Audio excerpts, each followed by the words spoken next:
Então, pessoal, começando mais uma aula sobre invertebrados, animais invertebrados. Nós iremos trabalhar hoje os vermes plateumintos e nematóides, né? Ou nematódeos. A gente vai ver a diferença que é bem interessante entre esses dois vermes. Muitas vezes a gente pode confundir, tem questões que fazem a gente tentar confundir, especialmente as doenças causadas por esses vermes. É bom a gente ficar esperto, ficar atento, né? E prestar atenção nos detalhes. Essa aula você assiste no nosso canal Anderson Ciências. Pode assistir quantas vezes puder, né? Coloca aquele likezinho e vamos começar. Vamos começar com Platelmintes. Primeiro a gente vai identificar o nome, né? Esse nome Platel, ou Platis, significa achatado. Olha, tá começando a entender o nome, né? E esse Helminths refere-se a helminthos, que significa verme.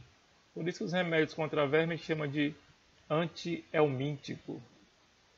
Então, platelmintos são vermes de corpo achatado. Achatado dorso-ventralmente. Eles podem estar presentes no ambiente aquático e também no terrestre úmido. Mais um motivo, a gente conhecer onde eles vivem, para a gente ficar esperto caso apareçam os parasitas, né? Para quem não sabe, platelmintos parasitas são aqueles que causam doenças. Professor, mas eu não sei que doenças são essas. A gente vai ver nessa aula. Mas também pode aparecer platelmintos de vida livre, como a planária, que não fazem mal a ninguém, vivem livremente, de boa. Sistema digestório, característica marcante, ó, incompleto. Por que chama de incompleto? Porque tem apenas boca, né? Não tem ânus. É mais ou menos como você viu ali nos quinidários, né? Ainda é incompleto. Os nutrientes são distribuídos célula a célula, justamente pela falta de um sistema circulatório. É bom prestar atenção nesses detalhes, viu? Eles não têm sistema circulatório e nem têm sistema respiratório. Fala, professor, e como é que eles respiram então? É através da pele. Se chama respiração cutânea. Cutânea vem da palavra cutis, que significa pele. Traduzindo para o nosso português aqui, né?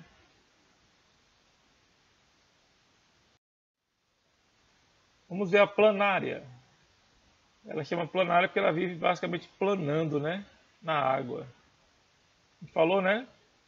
É um platelminto de vida livre, não é parasita. São hermafroditas, detalhe interessante, né? Que pode encontrar o aparelho reprodutor masculino e feminino no mesmo indivíduo. E eles têm uma boa capacidade de regeneração. Se você partir ele em até 3 pedaços, por exemplo, eles podem se regenerar. Claro que você não consegue a regeneração se você partir ele na região da cabeça ao meio. Ele não regenera, ele morre. Então, a presença dessas pequenas estruturas que parecem olhos, que a gente chama de ocelos, eles não visualizam objetos, viu? É basicamente para reconhecer a luz, local onde tem iluminação.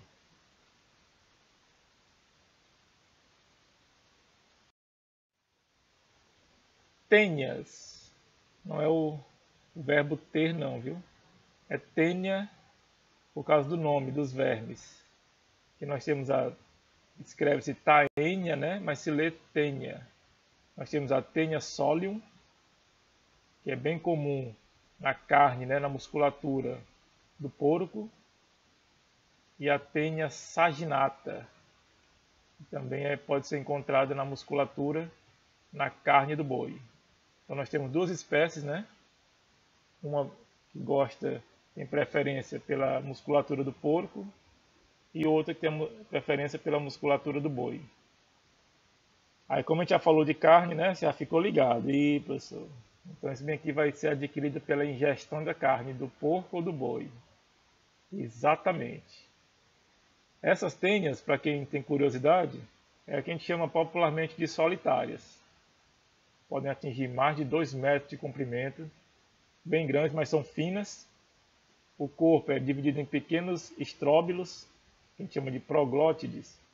Basta um estróbilozinho desse saltar, que ele já regenera, já monta uma nova tênia.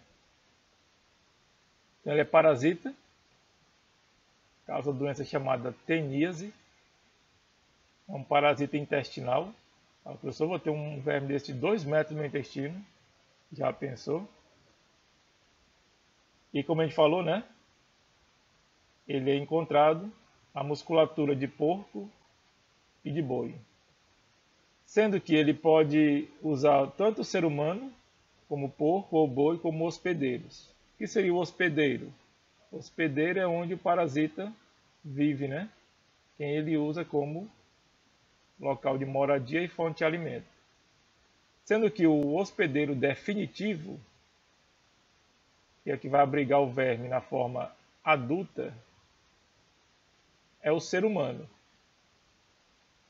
E o hospedeiro intermediário, que vai abrigar o verme na sua fase larval, perceba que tem fase de larva, tem desenvolvimento indireto.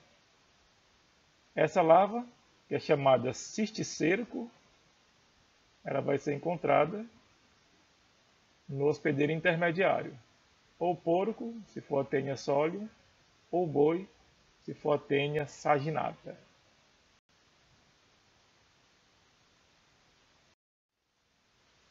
A doença teníase, a gente pode comentar aqui o ciclo de vida da Taenia solium. Está aqui a Taenia solium, né? Que apresente a musculatura do porco. Então, como é que funciona? Aqui nós temos o porquinho, né? Na musculatura dele nós temos a musculatura, o cisticerco. Pode medir 1 centímetro, que é a larva. O ser humano ingerindo essa carne, mal cozida, né? Ou mal passada, como se diz, ele pode ingerir essa larva, cisticerco.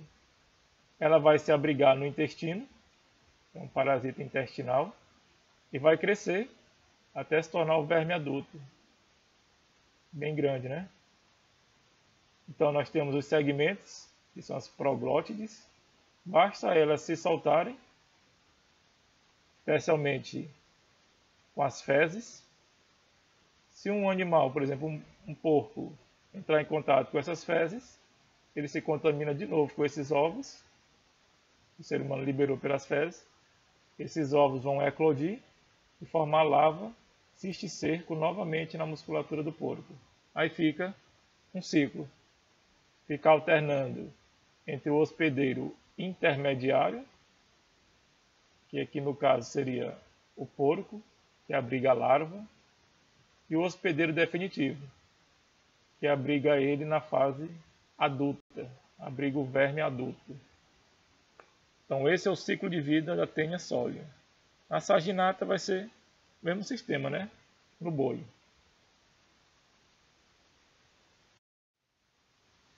Sintomas, sintomas clássicos de verminose, né? Dor de cabeça, abdominais, perda de peso, alterações no apetite, enjoos, perturbações nervosas, irritação, fadiga e insônia. Esses sintomas aqui já nos dão um sinal que está na hora de tomar o antihelmíntico, né? Tipo o albendazol, que é bem utilizado, né? Prevenção é basicamente saneamento básico, especialmente com o que se refere a fezes de animais, né? Até mesmo humanas. Fiscalização de carnes, especialmente porco e boi. Cozinhar bem esses alimentos, evitar essas carnes mal passadas, né? E os bons hábitos de higiene no dia a dia. Lavar as mãos, manter as unhas sempre aparadas, né? Bem curtas. Facinho, né? Não é complicado evitar essa doença.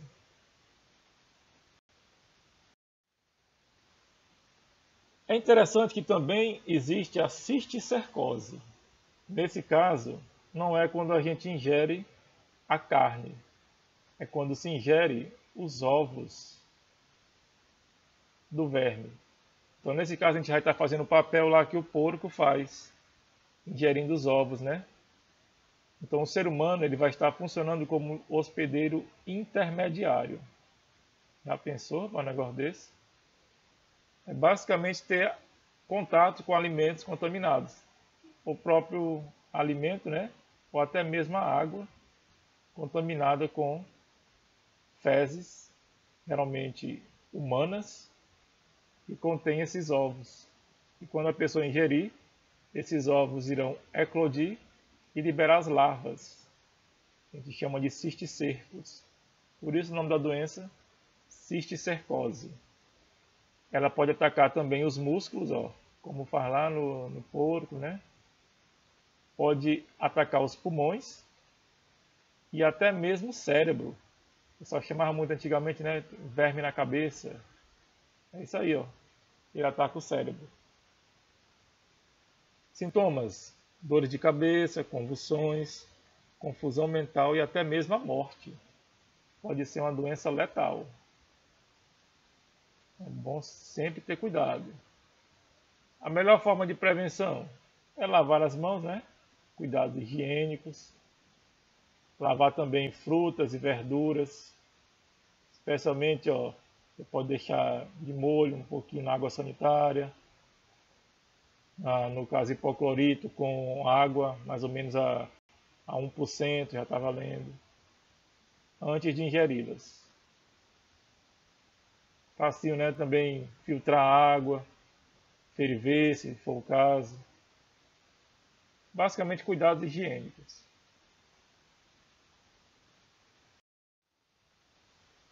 Esquistossoma mansoni. Você pode não conhecer por esse nome, mas você conhece como esquistossomo. A gente conhece bem a doença chamada esquistossomose. Aqui a gente percebe um dimorfismo sexual. A fêmea, maior do que o macho, né? É bom a gente ter noção desses detalhes, viu? É um parasita, como falou, né? Causa esquistossomose. O humano vai ser o hospedeiro definitivo. Vai abrigar sua fase adulta, né? E o caramujo, o hospedeiro intermediário. Você fala, caramujo? Exatamente. O ciclo de vida dele vai ficar alternando entre o caramujo e o ser humano. Fala, professor, como é comendo caramujo? Não. É basicamente tendo em contato com água que contém esse caramujo. E o verme, né? O platelminto.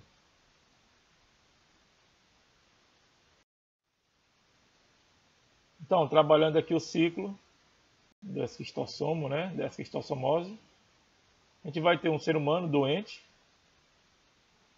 ele vai liberar suas fezes, e as fezes terão ovos do verme.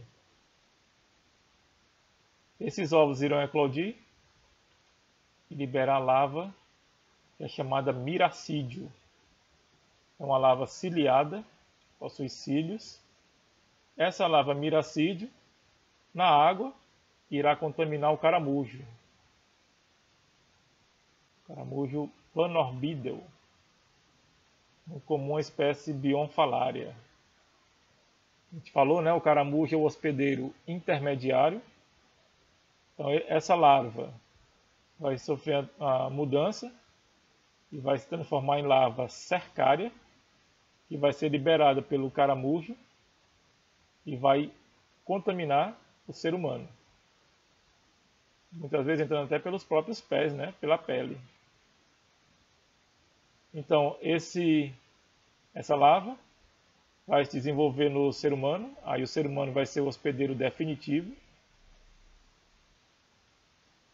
Elas vão chegar na fase adulta, vão contaminar o intestino, né? Geralmente o mesentério. vai ser liberado pelas fezes e volta aqui, ó, fica o ciclo. Às vezes ele pode contaminar até mesmo o fígado. Tranquilo? Então, se ele consegue se reproduzir na fase adulta, liberando os ovos, no ser humano, então o ser humano é o hospedeiro definitivo.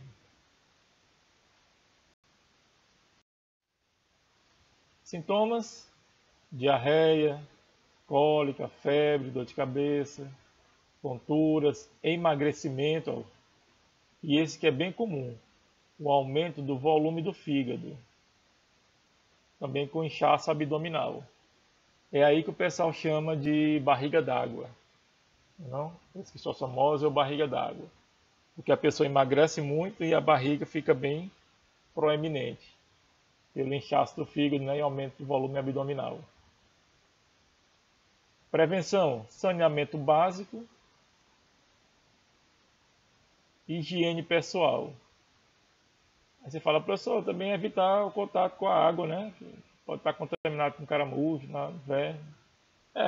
Um caramujo é pequenininho, é difícil a gente ver, né? Saber se tem ou não na água. Aí já funciona, né?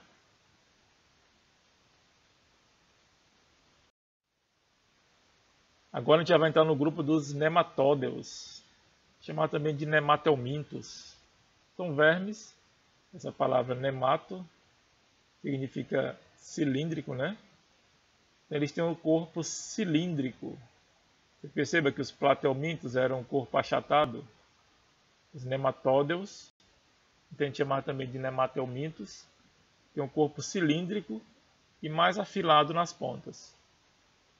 Pode encontrar representantes aquáticos e também terrestres. Pode existir nematódeos de vida livre, que não causam doença, e também os parasitas, que são os mais conhecidos, né? Quase sempre os parasitas são os mais conhecidos. O pessoal tem muita curiosidade, né, com relação às doenças que eles causam. Dica interessante, o que mudou aqui dos platelmintos em relação aos nematódeos? Tubo digestório completo, viu? Essa dica aqui, ó, é interessante. Então ele já tem boca e ânus. Já tem um local para entrada do alimento e saída das fezes. Você disse que isso é tubo digestório completo. Também não tem sistema respiratório, ó, continua lá como os platelmintos, e nem sistema circulatório. A respiração continua cutânea, através da pele. Então foi basicamente pequenos detalhes, né? Que a gente vê ali como sistema digestório completo, né? Tubo digestório completo, que acrescentou, né, em relação aos platelmintos. Vamos trazer os principais representantes, especialmente parasitas, né? Nós temos Ascaris lumbricoides, que é popularmente conhecida como lombriga. Ela pode medir, ó, de 15 a 40 centímetros. Não é tão pequena como a gente pensa, não, né? E é parasita do intestino delgado. Parasita intestinal. A gente vai ver que ela frequenta também em outras partes do nosso corpo, viu? Ela não tem, olha a dica aqui, ó, legal, ó. Não tem o hospedeiro intermediário. Como a gente vê lá nos platelmintos, né? Tem hospedeiro intermediário, definitivo, ela não tem, ela só tem hospedeiro definitivo. Por isso a gente chama de ciclo monoxênico. Bom ficar esperto com esses termos aí, viu? Monoxênico, que ela não tem hospedeiro intermediário.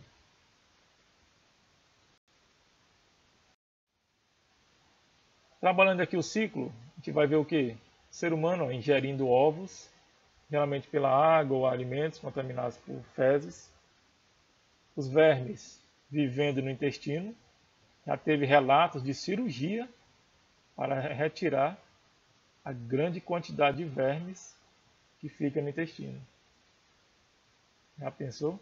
Aqui o ser humano vai conseguir, ó, liberar esses ovos dos vermes pelas fezes e vai o que? Contaminando outras pessoas.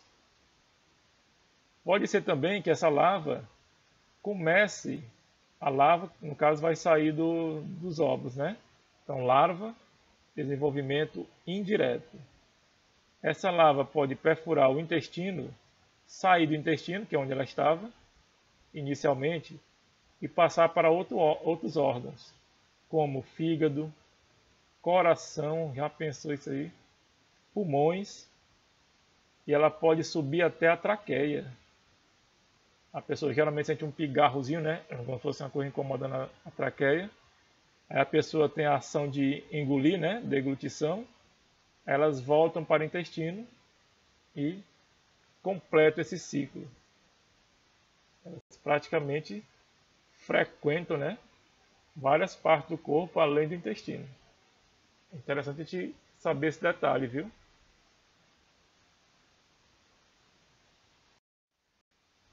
Sintomas, os sintomas clássicos de verminose, né? Febre, dor de barriga, diarreia, náuseas, bronquite, né? Porque ela pode atacar, passar pelos pulmões. E muitas vezes ela pode ser até assintomática. Então, por isso, é recomendável pelo menos uma vez por ano ou 2 vezes fazer um examezinho de fezes, analisar se tem os ovos, né, a larva do verme, os ovos, né, que é mais comum de encontrar nos exames. Prevenção, como ela é adquirida basicamente por água e alimentos, né? Então beber água tratada, especialmente filtrada, você pode ferver, adicionar hipoclorito de sódio, lavar bem frutas e verduras, legumes, né? Especialmente os que não dá para descascar, e manter as mãos sempre higienizadas, né? Que evita várias doenças, inclusive viroses.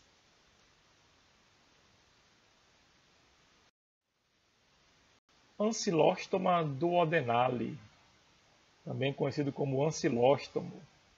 O próprio nome já diz, né? Causa a ancilostomose. Muita gente chamava antigamente de amarelão. Ele é pequenininho, pode medir de 1 a 1,5, né, centímetro. Parasita do intestino delgado. Olha o nome do duodeno, já diz tudo, né? Também não tem hospedeiro intermediário, viu? Também é monoxênico. É bom a gente ter cuidado com esses detalhes, viu? E pode ter uma questão que diz, o hospedeiro intermediário do ancilóstomo, aí você, não, ele não tem. Aqui a presença dessas pequenas projeções que parecem dentes, né? Que ajuda ele na hora de perfurar o intestino. É o que vai ocasionar, às vezes, até sangramento.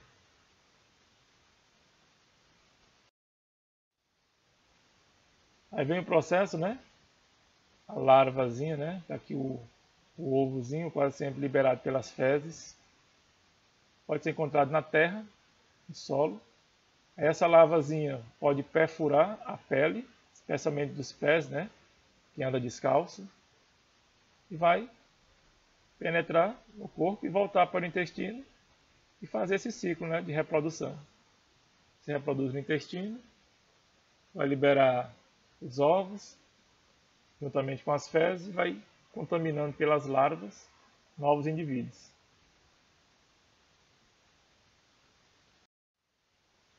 Sintomas: anemia, porque muitas vezes a pessoa pode perder sangue, juntamente com as fezes, essas fezes com sangue.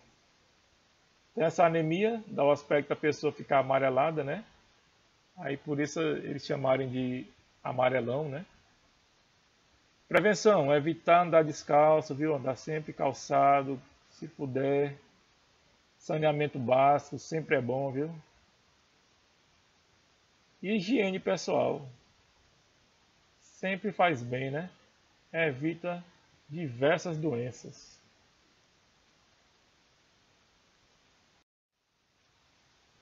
Esse aqui já é um pouquinho mais diferenciado, né? Buchereria bancroft. Nome bem interessante, né? Também conhecido como filária. Você já vai associar com a doença lá, né? Filariose. Então, como é que a gente caracteriza essa doença? Vamos caracterizar aqui o ciclo.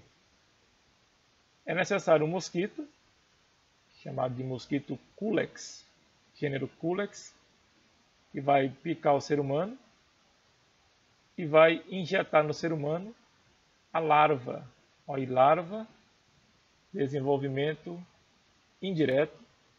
Essa larva penetra na circulação sanguínea do ser humano e vai passar para a circulação linfática, para os vasos linfáticos. Professor, não conheço circulação linfática. Você vai procurar lá na nossa aula sobre sistema circulatório, que está aqui no nosso canal, e vai ver lá que está bem interessante. Então, esses vasos linfáticos que transportam a linfa começam a ser obstruídos pelos vermes. Essa obstrução vai fazer com que a circulação linfática seja prejudicada e vai ter o acúmulo de líquido. Essa retenção de líquido causa o aumento de volume, né? Se for o caso das pernas, e vai causar o sintoma, que é o inchaço, que é popularmente conhecido como elefantíase. Já teve relatos de até o testículo ser atacado, né? Por esses vermes. Mas é mais comum nas pernas. Doença bem interessante, viu? Claro que existe o tratamento, preferência o mais precoce possível.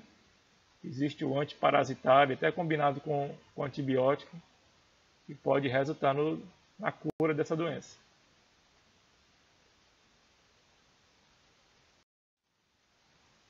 Da filariose, os sintomas são febre, dor de cabeça, mal-estar e esse inchaço, geralmente de membros inferiores. Prevenção vai ser o combate ao mosquito. A gente vai ter aqueles cuidados de evitar água acumulada em casa, os cuidados que a gente já tem aí no dia a dia contra a dengue, né?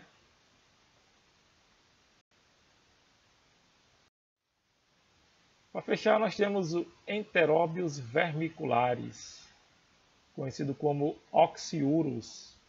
Por isso o nome da doença, popularmente conhecida como oxiurose. A gente pode chamar também de enterobiose. Então, são pequenos vermes que parasitam, né? Aqui são parasitas intestinais, e eles têm preferência pela região anal. Muitas vezes eles causam até o prurido, que a gente chama popularmente de coceira, né?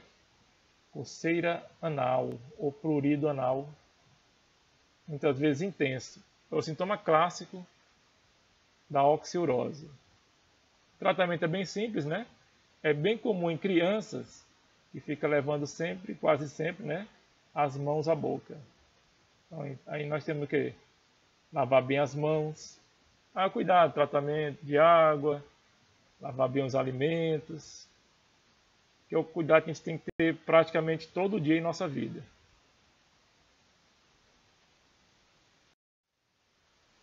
A gente agradece a atenção, esclarecemos, trouxemos boas informações básicas de prevenção, né, e sintomas, e a característica desses dois grupos, plateumintos e nematóides, que são bem interessantes e bem explorados em questões.